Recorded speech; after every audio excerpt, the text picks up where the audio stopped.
Et salut à tous et à tous, on se retrouve pour une nouvelle vidéo, j'espère que vous allez bien et que vous avez passé de bonnes fêtes. On se retrouve pour parler un petit peu de Star Wars, le réveil de la force. Et on va s'arrêter sur la base Starkiller qui reste encore un secret pour beaucoup de monde.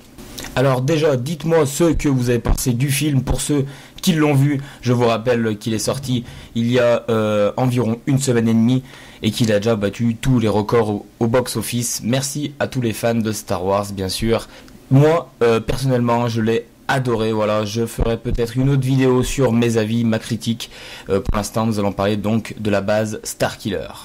Donc tout d'abord, comme vous le savez, c'est une planète à l'origine donc qui a été transformée, reconvertie pour devenir une sorte de troisième étoile noire. Mais la question que tout le monde se pose, c'est de quelle planète se sont-ils servis pour créer cette super arme?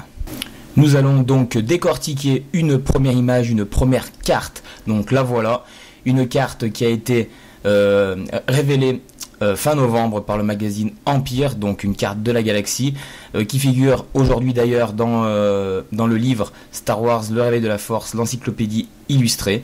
Donc une carte de la galaxie basique, hein, jusque là tout paraît normal.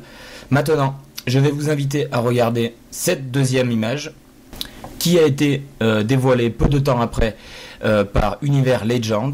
Donc voilà, une deuxième carte de la galaxie. Jusque là, tout va bien. Maintenant, si on superpose ces deux maps, ces deux cartes de la galaxie, on découvre que la base Starkiller est à l'emplacement exact de la planète Ilum.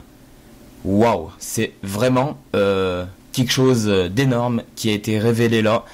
Si on superpose, comme vous voyez, les deux cartes, on découvre que le Premier Ordre s'est servi donc de Ilum pour créer la base Starkiller. Donc maintenant, je vais vous faire un petit rappel de la planète Ilum.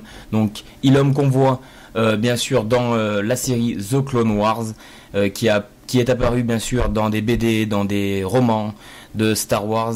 Et cette planète est à l'origine des cristaux de sable, donc qui est pour la fabrication des sabres laser Jedi. Donc sur cette planète il y a un temple où justement les chevaliers Jedi amenaient leurs Padawan pour créer leur propre sabre laser et choisissaient leurs cristaux. Donc vraiment grosse révélation. Donc c'est logique que le Premier Ordre ait choisi cette planète car elle abrite justement une grande puissance, les cristaux de force. Ça leur a permis de pouvoir développer des puissances capables de détruire encore des planètes à une envergure vraiment impressionnante. Donc voilà, c'était les infos de la base Starkiller. J'espère que cette vidéo vous aura plu. Dites-moi ce que vous en pensez dans les commentaires. Laissez-moi un like, ça me ferait super plaisir. On se retrouve bientôt pour de nouvelles vidéos. En attendant, que la force soit avec vous. Allez, salut tout le monde. Ciao!